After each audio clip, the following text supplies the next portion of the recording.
ഞാൻ ഇന്നിരിക്കുന്നത് ഒരു ടേബിളിൻ്റെ പുറത്തോ ഒരു ചെയറിൻ്റെ മുകളിലൊന്നുമല്ല, ഒരു സ്റ്റഡി ടേബിളിൻ്റെ മുകളിൽ.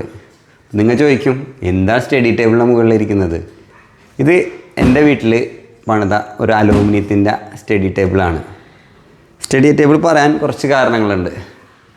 ഞാൻ പല വീടുകളിലും ചെല്ലുമ്പോഴും ഫാമിലിയിലുള്ള വീടുകളിലൊക്കെ ചെല്ലുമ്പോൾ പറയാറുണ്ട്, ഞങ്ങൾക്ക് പിള്ളേർക്ക് പഠിക്കാൻ സ്ഥലമില്ല, അതെങ്ങനെ ഉണ്ടാക്കാമെന്നൊക്കെ ചോദിക്കാറുണ്ട്. അപ്പോൾ അങ്ങനെ വന്നപ്പോൾ എനിക്കൊരു ആശയം തോന്നിയിട്ട് ഞാൻ ഇവിടെ താമസിച്ചപ്പോൾ ഞാൻ പെട്ടെന്ന് പണിത ഒരു ഇതാണ്.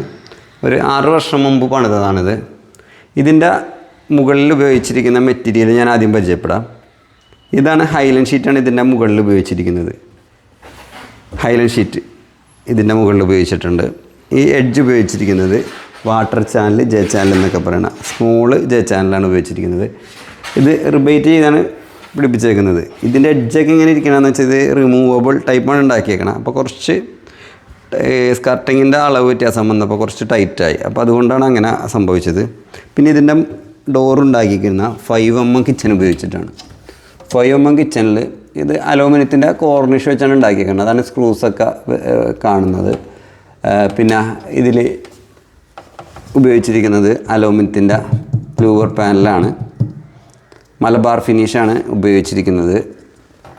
പിന്നെ ഇതിന് ഓട്ടോ ക്ലോസ് ഇഞ്ചസാണ് ഉപയോഗിച്ചിരിക്കുന്നത്. ഇതിൻ്റെ തട്ട് പിടിപ്പിച്ചേക്കുന്നത് 24mm സ്ക്വയർ വെച്ചാണ്. ഇതിന് തട്ടിന് ഉപയോഗിച്ചിരിക്കുന്ന PVC ഷീറ്റ് അല്ല കേട്ടോ, ACP ഷീറ്റാണ്. APP ഷീറ്റ് എന്ന് പറയും. ഇപ്പോൾ ഉപയോഗിക്കൽ കുറവാണ്, മുമ്പ് നേരത്തെ ഉപയോഗിച്ചിരുന്നു. പിന്നെ ഇതിൻ്റെ ഔട്ടർ ഫ്രെയിം ഉപയോഗിച്ചിരിക്കുന്നത് 32mm സ്ക്വയർ വെച്ചിട്ടാണ്. ഇതിൻ്റെ അടിയിൽ ഫർണിച്ചറിൻ്റെ ബുഷ് വെച്ചിട്ടുണ്ട്. പിന്നെ ഇത് നമ്മളിപ്പോൾ ഇരുന്ന് ഒക്കെ വർക്ക് ചെയ്യുമ്പോൾ കാല് അകത്തേക്ക് പോകാനുള്ള സ്പേസ് ഇങ്ങനെ വെക്കുന്നത് എപ്പോഴും നല്ലതായിരിക്കുള്ളൂ.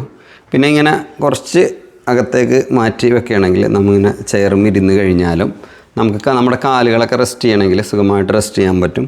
അതുമാത്രമല്ല, ഈ നമുക്ക് സ്റ്റഡി ടേബിൾ ആകുമ്പോൾ കമ്പ്യൂട്ടറിൻ്റെ CPU, പിന്നെ അത്യാവശ്യമില്ലാത്ത എന്തെങ്കിലുമൊക്കെ ഉണ്ടെങ്കിൽ ബാഗൊക്കെ വെക്കാനായിട്ട് സഹായിക്കും. പിന്നെ ഇതിന് ഒരു 4 പോക്കറ്റ് കൊടുത്തിട്ടുണ്ട്, നമുക്ക് പഠിക്കാൻ ആവശ്യമുള്ള ബുക്കുകൾ വെക്കാനും.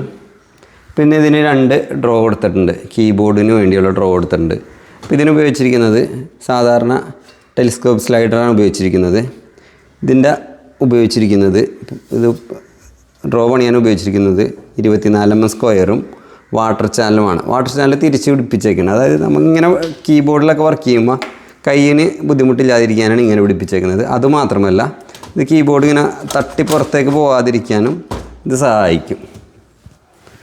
പിന്നെ ഇതിൻ്റെ മുകളിലാണെങ്കിൽ ബുക്സിന് വേണ്ടി കുറച്ച് ചെറിയൊരിത്, ഇതിൽ തട്ടിന് ഉപയോഗിച്ചിരിക്കുന്നത് ഇത് ACPയും PVC ഷീറ്റും കൂടെ മിക്സ് ചെയ്ത് ഉപയോഗിച്ചേക്കുന്നുണ്ട്. ചില ഏരിയയിൽ PVC ഷീറ്റ് ഉണ്ട്, ചില ഏരിയയിൽ APP ഷീറ്റ് ഉണ്ട്. പിന്നെ ഇതിൻ്റെ എഡ്ജ് ഉപയോഗിച്ചിരിക്കുന്നത് അലൂമിനിയത്തിൻ്റെ പാനലും ഇതുണ്ട്. പിന്നെ ഇത് സ്മോള് F ആണ് ഇതിന് ഉപയോഗിച്ചിരിക്കുന്നത്. ഇതിൻ്റെ ടോപ്പിൽ ഉപയോഗിച്ചിരിക്കുന്നത് ഷോക്കേസ് ടോപ്പ് സ്മോളാണ് ഉണ്ടോ, ഒരു തലക്കെട്ട് പോലെ വന്നിട്ടുണ്ട്. പിന്നെ ഇതിന് ഡോറുകൾ വെക്കാത്ത എന്താണെന്ന് നിങ്ങൾ ചോദിക്കും. ഡോറുകൾ വെക്കാത്തതിൻ്റെ കാര്യം എന്ന് വെച്ചാൽ നമുക്ക് ബുക്ക് എളുപ്പത്തിൽ എടുക്കാൻ പറ്റുന്നുണ്ടെങ്കിൽ മാത്രമേ നമ്മുടെ കുട്ടികൾ റീഡ് ചെയ്യാൻ ശീലം വരുള്ളൂ. അപ്പോൾ നമുക്ക് പെട്ടെന്ന് ഇങ്ങനെ ഏത് ബുക്കാണ് എടുക്കേണ്ടതെന്ന് വെച്ചാൽ വളരെ എളുപ്പത്തിൽ ഇങ്ങനെ നോക്കാൻ പറ്റും. അപ്പോൾ നമുക്കത് വായിക്കാനുള്ള ടെൻഡൻസി വരും. നമുക്ക് ഇതിൽ ഗ്ലാസ്സൊക്കെ ഇട്ട് കഴിഞ്ഞിട്ടുണ്ടെങ്കിൽ അത് ഉപയോഗിക്കൽ കുറവായിരിക്കും.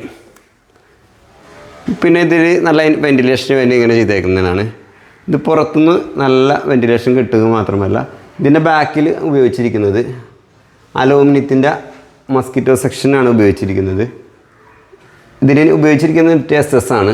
നിങ്ങൾക്ക് കാണണ്ടാൽ അറിയാൻ പറ്റും. വേണ്ട, വളരെ സിമ്പിളായിട്ടും വളരെ ചിലവ് കുറഞ്ഞ രീതിയിലും നല്ല രീതിയിൽ സ്റ്റഡി ടേബിളും ഉണ്ടാക്കിയിട്ടുണ്ട്.